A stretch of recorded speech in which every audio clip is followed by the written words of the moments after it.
Pagi itu, pasar tradisional Karangjati dipenuhi aroma sayur segar, bumbu dapur, dan obrolan riuh para pedagang.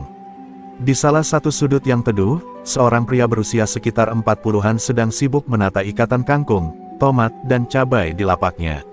Namanya Ferry, tubuhnya tinggi, tegap, dan berotot meski wajahnya tenang dan penuh senyum. Orang-orang mengenalnya sebagai penjual sayur yang ramah, tak pernah membentak atau menipu pembeli. Tidak ada yang menyangka bahwa belasan tahun lalu, tangan yang kini sibuk merapikan sayur pernah membuat banyak orang ketakutan. Ferry menjalani hidup barunya dengan sederhana. Setiap pukul 3 dini hari, ia sudah bangun untuk pergi ke gudang sayur, memilih sendiri barang dagangan terbaik. Setelah itu, ia mengangkutnya dengan gerobak kecil menuju pasar, membuka lapaknya sebelum matahari terbit. Rutinitas ini membuat hatinya tenang. Ia tidak lagi terlibat dalam urusan gelap, tidak lagi berurusan dengan utang darah, apalagi memegang senjata tajam. Semua itu sudah dikuburnya dalam-dalam. Suara riuh tawar-menawar di pasar menjadi musik latar kehidupannya. Ia menyukai suara para ibu-ibu yang memanggilnya dengan sapaan akrab, "Fer, cabenya segar enggak?" Atau, "Fer, tambahin tomatnya, ya." Baginya, ini jauh lebih damai daripada teriakan keras dan suara kaca pecah yang dulu menjadi bagian hidupnya. Namun, di balik ketenangan itu, ada rasa waspada yang tak pernah benar-benar hilang.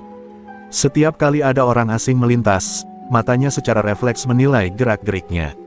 Setiap sudut pasar yang ia lewati, ia hafal di luar kepala, seperti insting lama yang sulit padam.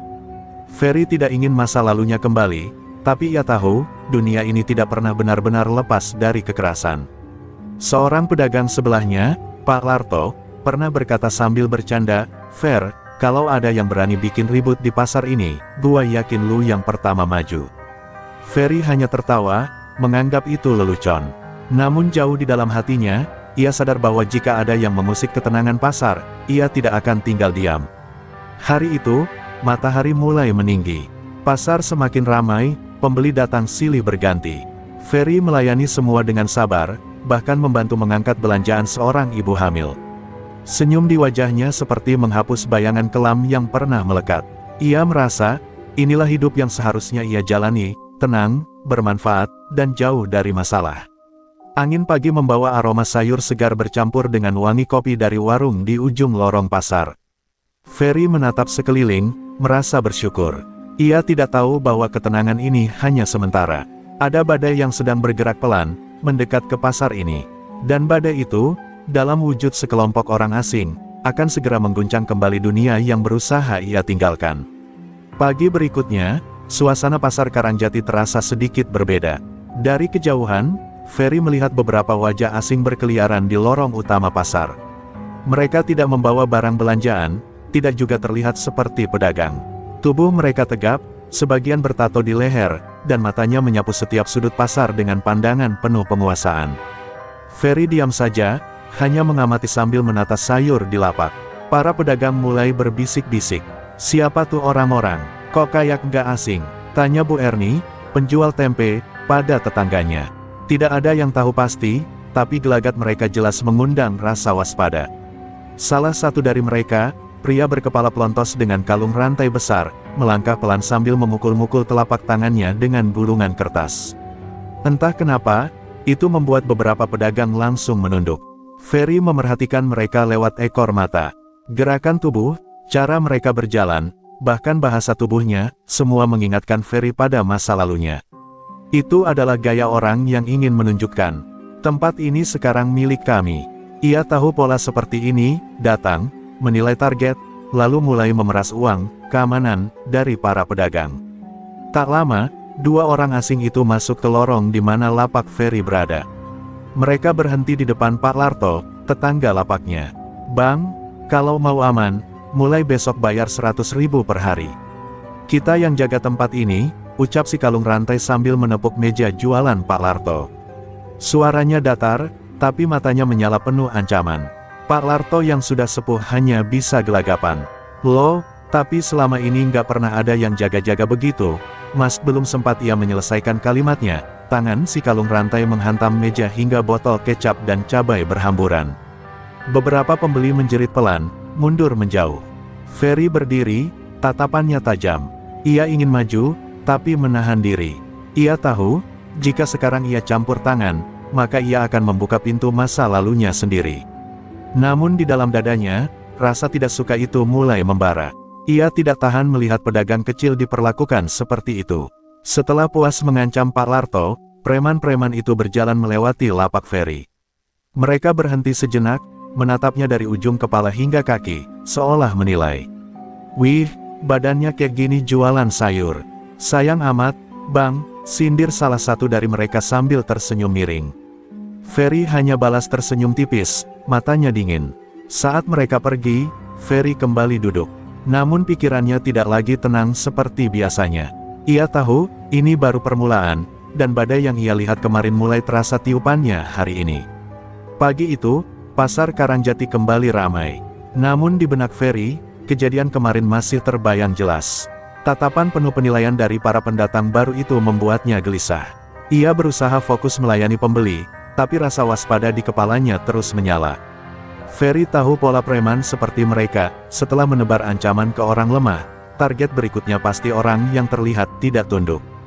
Benar saja, belum 1 jam pasar buka, 3 dari preman baru itu muncul lagi. Kali ini, mereka berjalan langsung menuju lapak Ferry. Langkah mereka pelan tapi penuh kesengajaan, membuat orang-orang di sekitar segera minggir. Suasana di lorong pasar itu mendadak hening, hanya terdengar langkah kaki mereka mendekat. "Bang," ucap si kalung rantai sambil menepuk meja dagangan Ferry, "kalau mau aman jualan di sini, lu harus ikut aturan baru. 100.000 per hari, bayar sekarang, gampang kan?" Tatapan matanya menekan, seperti yakin bahwa Ferry akan tunduk. Ferry menatapnya tanpa terburu-buru menjawab. "Selama ini pasar aman-aman aja.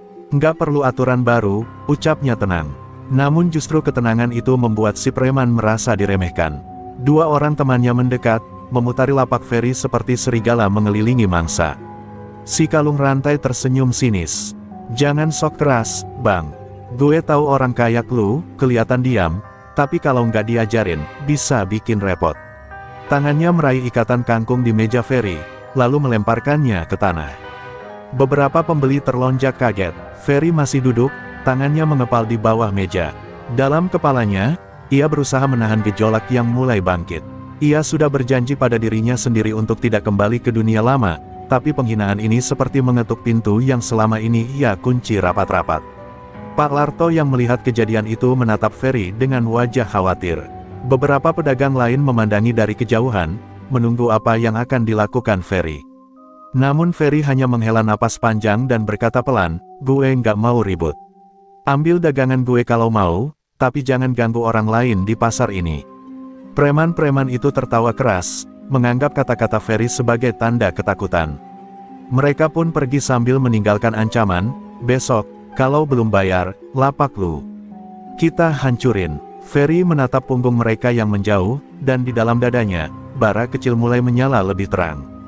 Keesokan harinya, suasana pasar terasa tegang sejak pagi. Para pedagang membicarakan ancaman yang diterima Ferry kemarin. Ada yang menyarankan Ferry melapor ke keamanan pasar, tapi ia hanya tersenyum tipis dan berkata, "Biarin aja dulu." Padahal, di dalam hatinya, ia sudah siap jika preman-preman itu benar-benar datang. Sekitar pukul 8, suara teriakan terdengar dari ujung lorong. 3 preman kemarin muncul lagi, kali ini membawa tambahan 2 orang. Mereka berjalan sambil sengaja menabrak bahu pembeli yang lewat, menebar rasa takut di setiap langkah. Begitu sampai di lapak Ferry, si kalung rantai langsung menyeringai. "Pagi, Bang. Jadi gimana? Udah siap uangnya?" Suaranya terdengar seperti ejekan. 2 orang temannya mulai meraih-raih sayuran di meja Ferry, memainkannya seperti mainan. Ferry menatap mereka dengan tenang.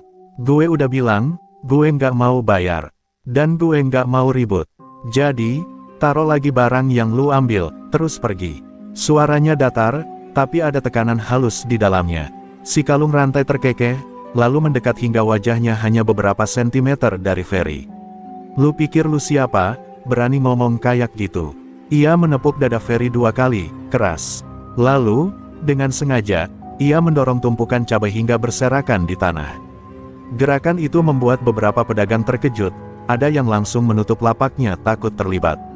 Namun yang membuat suasana makin tegang adalah, Ferry belum juga bergerak. Ia hanya berdiri diam, matanya menatap lurus ke wajah si preman, seolah memberi peringatan terakhir yang tak diucapkan. Ketegangan pecah ketika salah satu preman muda mencoba mendorong Ferry. Namun dorongan itu seperti menabrak tembok, Ferry tidak bergeser sedikit pun. Preman itu mundur setengah langkah, terkejut. Si kalung rantai melihat itu dan mengira Ferry hanya keras kepala, tidak sadar bahwa ia baru saja menyentuh api yang siap membakar. "Besok kita balik lagi, tapi kalau nggak ada uangnya, jangan nyesel," ucap si kalung rantai sambil tertawa. Mereka pun pergi, meninggalkan pasar dengan aura ancaman. Ferry memandang kepergian mereka, dan kali ini, tatapannya tidak lagi seperti penjual sayur biasa, melainkan tatapan lama yang pernah membuat orang-orang dulu bertekuk lutut. Pagi itu, pasar Karangjati dipenuhi bisik-bisik yang tidak biasa. Berita tentang Ferry yang menolak membayar uang keamanan kepada preman baru sudah menyebar ke setiap sudut lorong. Pedagang yang biasanya sibuk menata dagangan kini lebih sering menoleh ke arah lapak Ferry, seolah ingin melihat apakah cerita itu benar adanya. Di warung kopi dekat pintu masuk pasar, beberapa pedagang laki-laki berkumpul. "Lu tahu nggak, Ferry itu dulu siapa?" tanya seorang pedagang daging, suaranya setengah berbisik. "Katanya dulu dia julukannya Banteng Pasar. 1 lawan 10 pun dia nggak pernah kalah." "Ah, masa sih?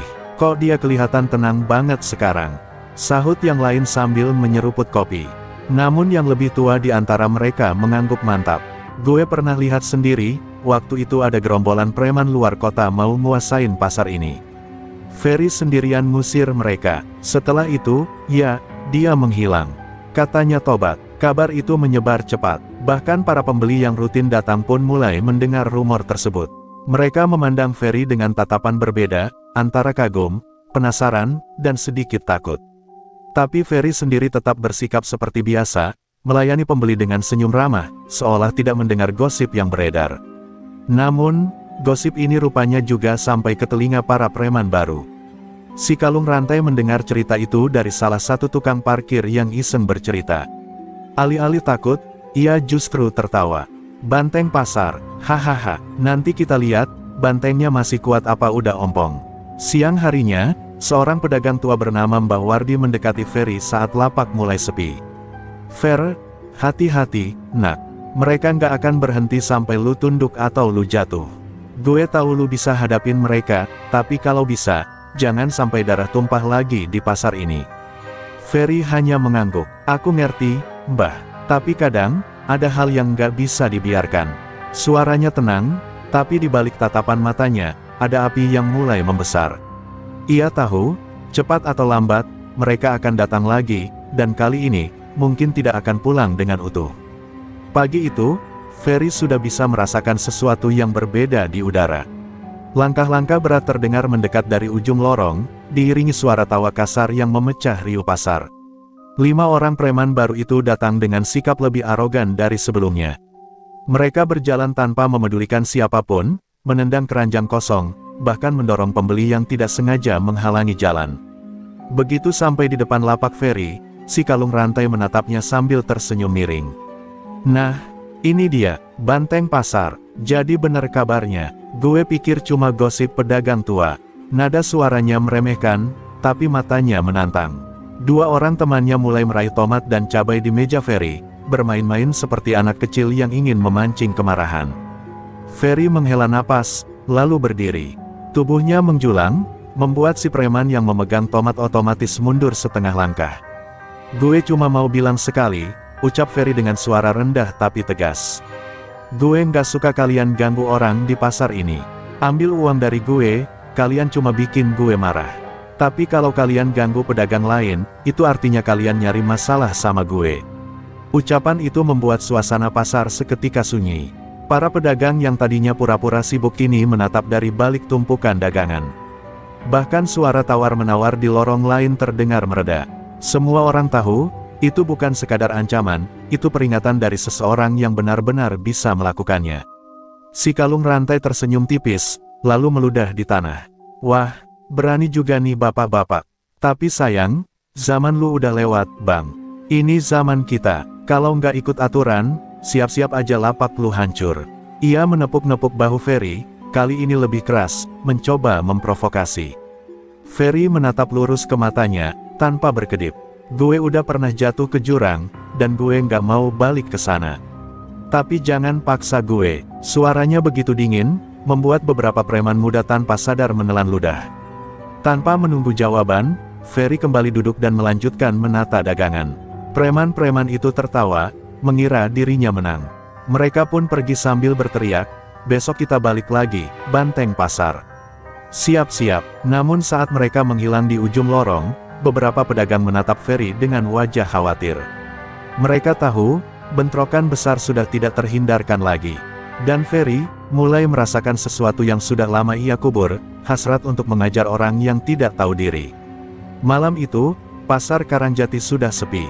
Hanya suara tikus-tikus kecil yang mencari sisa makanan di sudut-sudut gelap, dan bunyi kain tenda yang berkibar tertiup angin. Ferry baru saja selesai membereskan sisa dagangannya, mendorong gerobak sayur melewati lorong sempit. Lampu-lampu redup membuat bayangan tubuhnya memanjang di dinding-dinding kios yang tertutup rapat. Langkah kakinya terhenti ketika ia mendengar suara sepatu berdecit di belakang. Perlahan, ia menoleh, 5 siluet pria muncul dari kegelapan. Ferry mengenali mereka, preman-preman baru itu. Si kalung rantai berjalan paling depan, memutar-mutar besi panjang di tangannya. "Sendirian aja, Bang. Cocok nih buat ngobrol santai," ejeknya sambil mendekat. 2 orang preman lain menutup jalan di belakang Ferry, sementara 2 sisanya bergerak dari samping, membuat lingkaran. Ini jelas bukan kebetulan, mereka sudah merencanakan jebakan ini.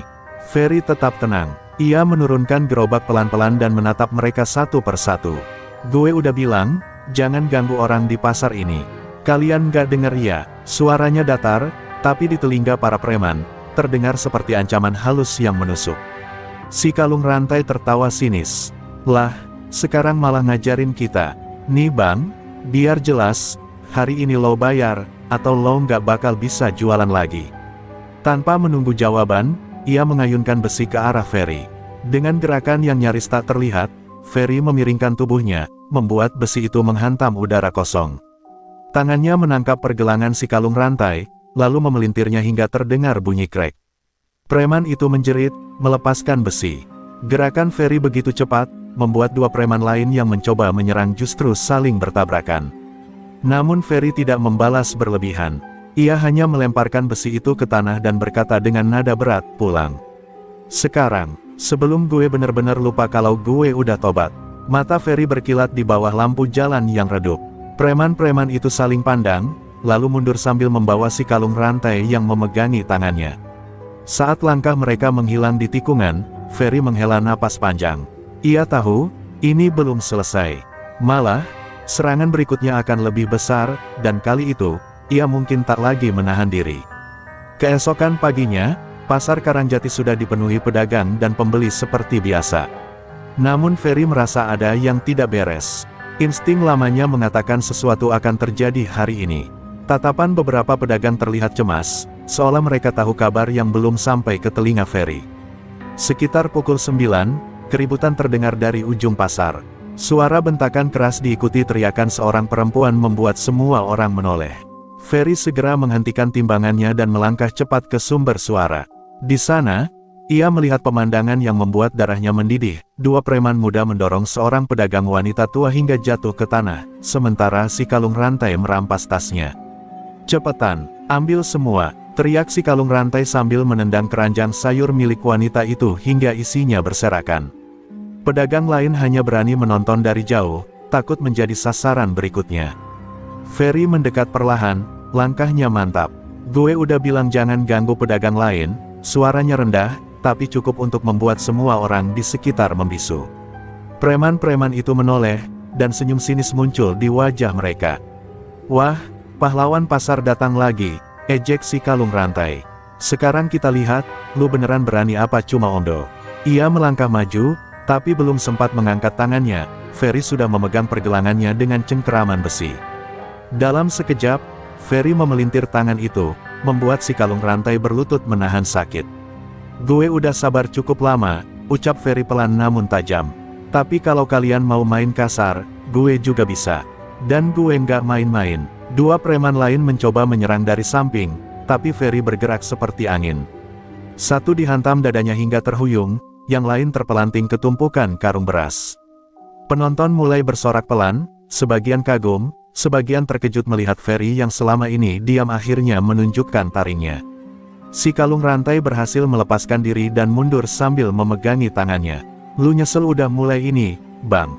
teriaknya sambil mundur bersama anak buahnya. Tapi bagi Ferry, ancaman itu sudah tak berarti, batas kesabarannya sudah hancur, dan ia tahu pertarungan sebenarnya baru saja dimulai. Malam itu, Ferry duduk sendirian di rumahnya yang sederhana.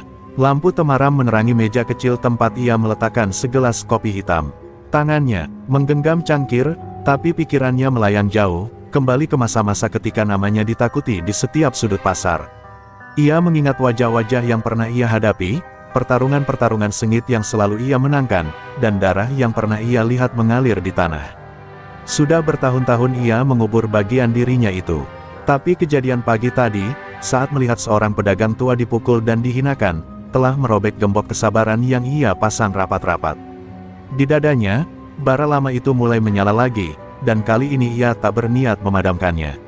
Ferry bangkit, membuka lemari tua di sudut ruangan.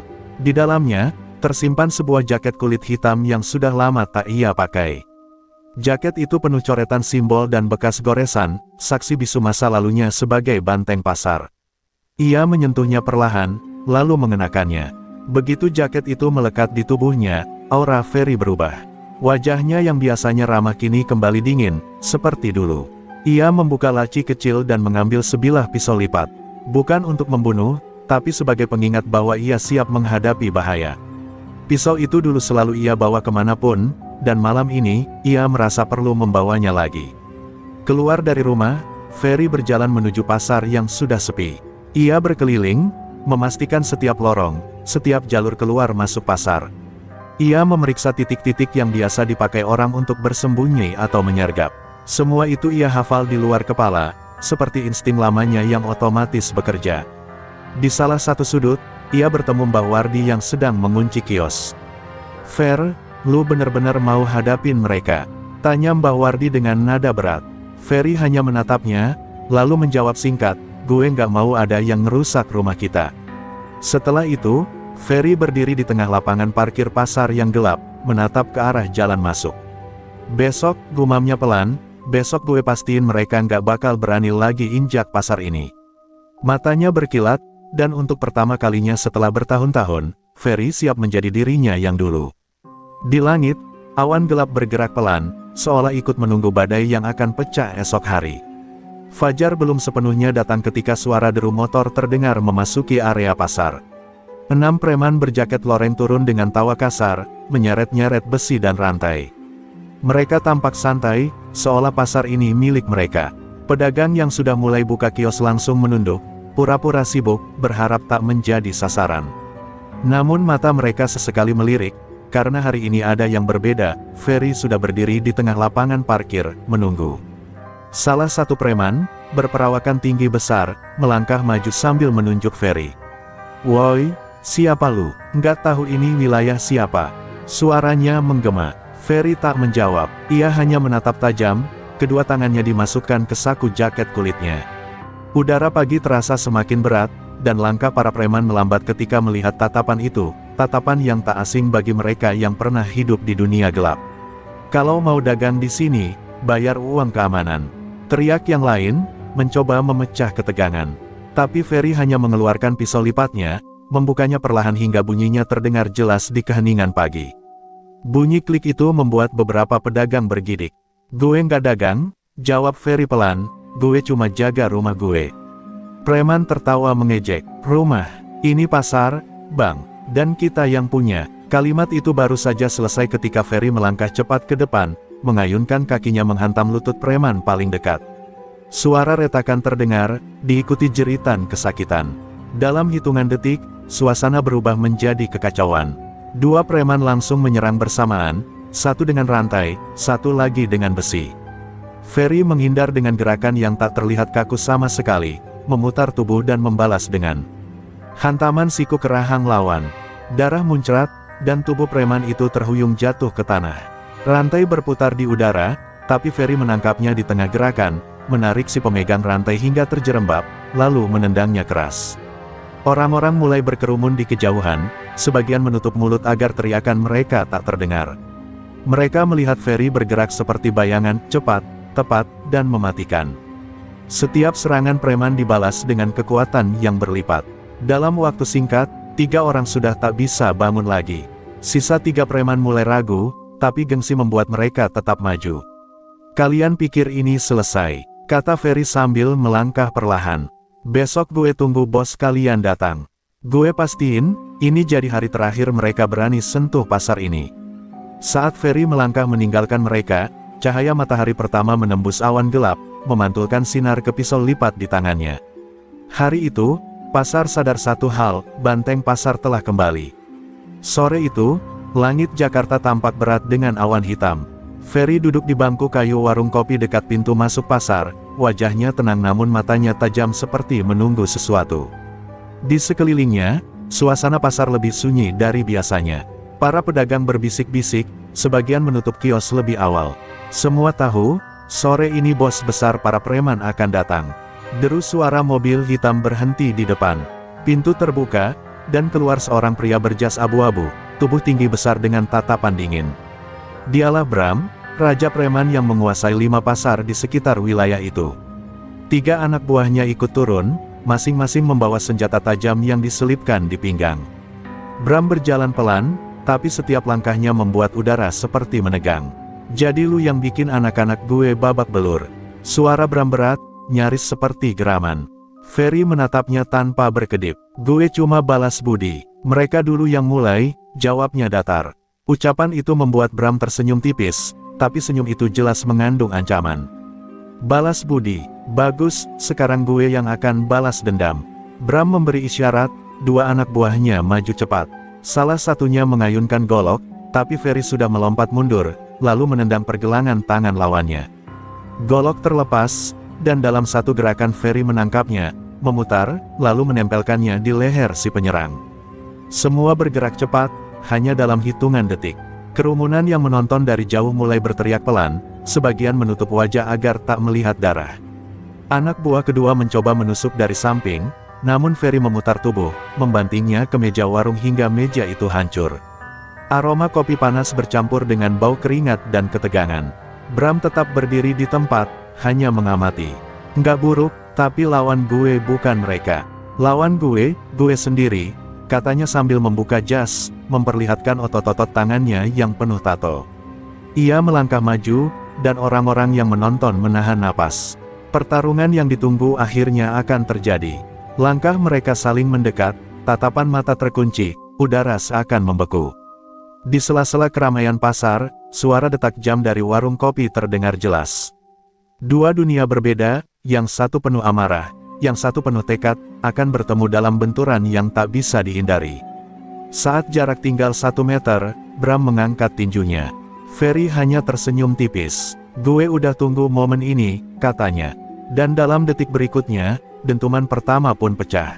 Tinju Bram meluncur seperti peluru, menghantam udara hanya sejengkal dari wajah Ferry yang berhasil memiringkan kepala. Ferry membalas dengan pukulan cepat ke arah rahang, tapi Bram menangkis, lalu menyambar kerah bajunya. Dalam sekejap, Ferry dibanting keras ke tanah, membuat debu pasar beterbangan. Penonton yang memadati sisi jalan menahan napas, sebagian memekik takut. Ferry bangkit perlahan, bibirnya sobek, darah menetes di dagu. Namun matanya tetap tajam. "Cuma segitu," ucapnya, memancing amarah Bram. Sang raja preman langsung menyerbu lagi, tinju demi tinju menghujani Ferry. Suara hantaman terdengar seperti kayu dipukul, keras dan menghentak. Tapi Ferry bertahan, kakinya menjejak tanah kokoh, setiap pukulan ditangkis atau dialihkan. Bram mencoba kuncian leher, namun Ferry memutar tubuhnya, menekuk siku Bram hingga terdengar bunyi krek yang membuat beberapa orang bergidik. Bram meraung marah, lalu menendang keras perut Ferry. Tubuh Ferry terdorong mundur, menabrak tumpukan karung beras hingga karung-karung itu berjatuhan. Bukannya jatuh lemas, Ferry justru menggunakan karung sebagai pijakan untuk melompat.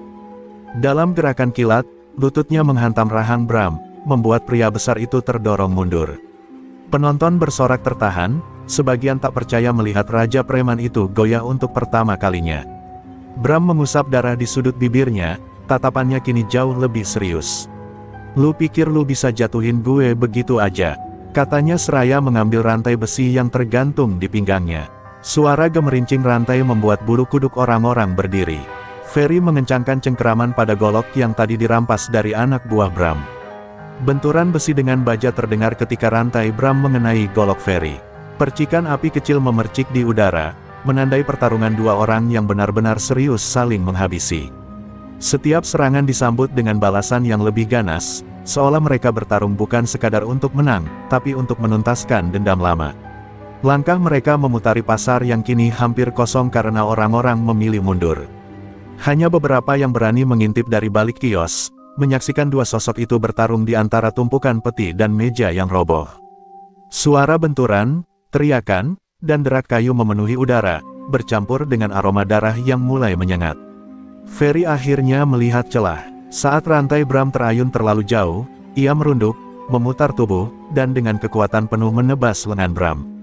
Rantai itu terlepas, jatuh berdering di tanah. Bram terhuyung, wajahnya pucat, tapi tatapannya masih penuh amarah. Ferry menatapnya tajam. "Ini belum selesai, tapi hari ini, lu kalah," katanya. Bram berdiri terhuyung, tangan kirinya berlumuran darah. Nafasnya berat, namun tatapan matanya tidak pudar sedikit pun. Dengan sisa tenaganya, ia meniup peluit kecil yang tergantung di lehernya. Suara nyaring itu menggema, memantul di tembok-tembok pasar yang sunyi. Tak sampai 1 menit, langkah kaki puluhan orang terdengar mendekat. Bayangan hitam mulai memenuhi setiap sudut, seperti kawanan serigala yang mencium bau darah. Dari gang-gang sempit, lebih dari 30 anak buah Bram bermunculan, sebagian membawa parang, sebagian lagi menggenggam balok kayu. Mereka mengepung Ferry dalam formasi rapat, menutup semua jalur keluar. Para pedagang yang masih tersisa panik, buru-buru menutup lapak dan lari terbirit-birit, meninggalkan pasar yang kini berubah menjadi arena maut. Ferry memutar golok di tangannya, matanya tak lepas dari Bram yang kini tersenyum sinis. "Lu pikir bisa menang lawan gue sendirian? Sekarang lu lawan keluarga gue," teriak Bram. Teriakan itu disambut sorakan anak buahnya, menciptakan aura intimidasi yang menekan dada siapapun yang mendengarnya. Tapi Ferry tidak bergeming, bahkan satu sudut bibirnya terangkat, menandakan ia siap mati sekalipun. Serangan dimulai. Dua orang pertama menyerbu dari depan, golok mereka meluncur ke arah leher Ferry. Dalam satu putaran cepat, Ferry menangkis keduanya, lalu memutar tubuh dan menebas paha salah satu hingga pria itu jatuh menjerit kesakitan. Yang lainnya mundur sejenak, tapi celah itu segera ditutup oleh 3 orang lain yang datang dari belakang. Benturan demi benturan terjadi begitu cepat. Kayu menghantam baja, suara logam bertemu logam berpadu dengan teriakan kesakitan. Ferry bergerak seperti angin topan, menusuk, menebas, memukul dengan gagang golok saat tak sempat mengayunkan bilahnya. Darah mulai membasahi tanah pasar, mengalir di antara kaki-kaki para penyerang. Namun jumlah mereka tak kunjung berkurang secara signifikan. Setiap satu tumbang, 2 lagi masuk menggantikan. Keringat bercampur darah menetes dari dagu Ferry, matanya mulai merah oleh amarah. Bram hanya berdiri di belakang, mengamati seperti singa yang menunggu mangsanya lelah sebelum mencabik. Salah satu anak buah Bram mencoba menusuk dari samping. Ferry menunduk, lalu memutar lututnya menghantam dada pria itu hingga terpental beberapa meter. Namun di saat yang sama, pukulan kayu menghantam bahu kirinya, membuat lengannya sedikit terkulai. Rasa sakit itu hanya membuat Ferry semakin brutal. Ia membalas dengan tebasan beruntun, membuat 2 penyerang mundur ketakutan. Pertarungan berubah menjadi pembantaian kecil. Tanah pasar kini penuh dengan tubuh-tubuh terkapar, sebagian menggeliat, sebagian tak bergerak lagi. Tapi lingkaran pengepungan masih rapat. Bram mulai melangkah maju, menginjak rantai besinya sendiri, lalu berkata dengan suara rendah namun menggema, "Sekarang, giliran gue." Langkah Bram terdengar berat namun pasti, rantai besi di tangannya berderak mengikuti irama gerak. Langit malam tiba-tiba bergemuruh, angin kencang menyapu pasar yang kini dipenuhi bau anyir darah. Hujan mulai turun, tetes-tetes air bercampur dengan merah yang mengalir di tanah, menciptakan pemandangan yang seolah diambil dari neraka. Ferry berdiri tegak, meski napasnya terengah-engah. Matanya memaku setiap gerak Bram, tahu bahwa inilah pertarungan yang akan menentukan segalanya. Bram melilitkan rantai di pergelangan tangannya, lalu menghentakkannya ke tanah. Bunyi dentingan logam itu memecah suara hujan. Gue udah nunggu momen ini, Ferry, lo bikin semua anak gue jatuh kayak sampah, tapi gue janji lo nggak bakal keluar dari sini hidup-hidup, ucapnya dengan nada rendah namun menusuk. Tanpa aba-aba, rantai Bram meluncur seperti ular besi, menghantam ke arah kepala Ferry. Dengan refleks, Ferry menunduk dan memotong sebagian rantai itu dengan tebasan goloknya. Percikan api kecil terlihat saat besi bertemu baja. Ferry langsung membalas dengan tebasan mendatar, memaksa Bram mundur satu langkah, tapi rantai di tangan musuhnya berputar lagi, kali ini melilit pergelangan tangan Ferry. Tarikan mendadak membuat Ferry kehilangan keseimbangan. Bram menariknya ke depan, lalu menghantamkan lututnya ke perut Ferry. Napas Ferry tersendat, namun dengan tekad yang keras, ia memutar tubuh dan menghantam rahang Bram dengan gagang golok. Darah mengalir dari sudut bibir Bram, tapi ia malah tersenyum lebar, seolah rasa sakit itu hanya bahan bakar bagi amarahnya. Hujan semakin deras, membuat tanah menjadi licin. Mereka berdua tergelincir beberapa kali, tapi setiap kali bangkit, serangan semakin cepat dan brutal. Ferry menebas dari bawah, memaksa Bram melompat mundur, tapi ujung rantai kembali menghantam bahunya. Rasa nyeri membuat tangan Ferry sedikit goyah, namun ia menahan teriakan yang hampir keluar. Sorakan anak buah Bram yang tersisa makin keras, memberi semangat pada pemimpin mereka. Tapi di tengah kepungan itu, Ferry justru merasakan darahnya mendidih. Ingatan akan neneknya, akan semua hinaan dan penderitaan yang ia telan selama ini, membuatnya menggenggam golok lebih erat. Gue nggak akan mati di tangan lo, gumamnya pelan, tapi cukup untuk terdengar oleh Bram. Bram menyerbu dengan hantaman rantai yang mematikan, tapi Ferry bergerak seperti kilat. Ia membiarkan rantai itu mengenai lengannya untuk menciptakan celah, lalu menebas perut Bram. Dengan kekuatan penuh, darah memancar, tapi Bram masih berdiri, menatap Ferry dengan mata penuh kebencian. Belum selesai, desisnya sambil mencoba menghantam sekali lagi. Petir menyambar langit, menerangi pasar yang porak-poranda. Ferry dan Bram berdiri saling berhadapan, keduanya sudah babak belur, darah dan hujan membasahi tubuh. Satu serangan terakhir akan menentukan siapa yang hidup, dan siapa yang akan menjadi mayat di tanah becek malam itu. Petir kembali membelah langit, menyinari wajah Bram yang penuh amarah dan luka. Nafasnya tersengal, namun matanya masih menyala seperti binatang buas yang belum menyerah. Ferry berdiri tegak walau lututnya hampir tak kuat menopang tubuh, darah mengucur dari lengannya, bercampur dengan air hujan yang terus mengguyur pasar malam itu. Tak ada lagi suara sorakan, hanya deru hujan dan degup jantung keduanya yang terasa seperti genderang perang. Bram mengangkat rantai besinya untuk terakhir kali, berteriak dengan sisa tenaga yang dimiliki. Ferry menatapnya lekat-lekat, lalu menarik napas panjang. Saat rantai itu meluncur bagai kilat, Ferry tak lagi mundur. Ia justru maju, menahan pukulan rantai dengan lengannya yang terluka, lalu menebaskan goloknya lurus ke dada Bram. Golok itu menembus, darah hangat langsung mengalir. Wajah Bram membeku, matanya membesar tak percaya. Ia mencoba bicara, tapi hanya darah yang keluar dari mulutnya. Perlahan tubuhnya jatuh berlutut, lalu terjerembab di genangan air dan darah. Rantai besinya terlepas, bunyinya tenggelam oleh derasnya hujan.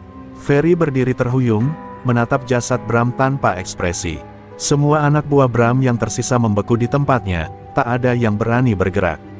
Tatapan Ferry yang penuh luka dan amarah cukup membuat mereka sadar, hari ini mereka kalah, dan legenda baru lahir di pasar ini.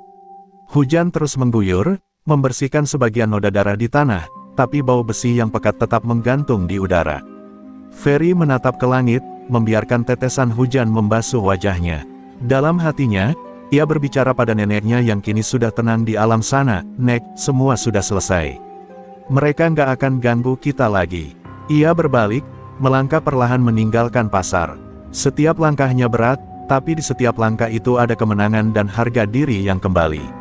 Tak ada yang berani menghentikan atau sekadar menatap matanya. Semua hanya diam, menyaksikan punggung seorang pria yang baru saja mengakhiri teror puluhan preman sendirian. Malam itu, pasar Manggarai mencatat sejarahnya sendiri. Dari keramaian yang berubah menjadi medan perang, lahir sebuah kisah tentang seorang pria biasa yang mengalahkan raja preman demi melindungi harga dirinya dan keluarganya. Kisah yang akan diceritakan dengan bisik-bisik, dengan nada kagum sekaligus takut, untuk waktu yang sangat lama. Dan di tengah gelapnya malam yang kini kembali sunyi, Ferry menghilang di balik rintik hujan, meninggalkan pasar yang tak akan pernah sama lagi.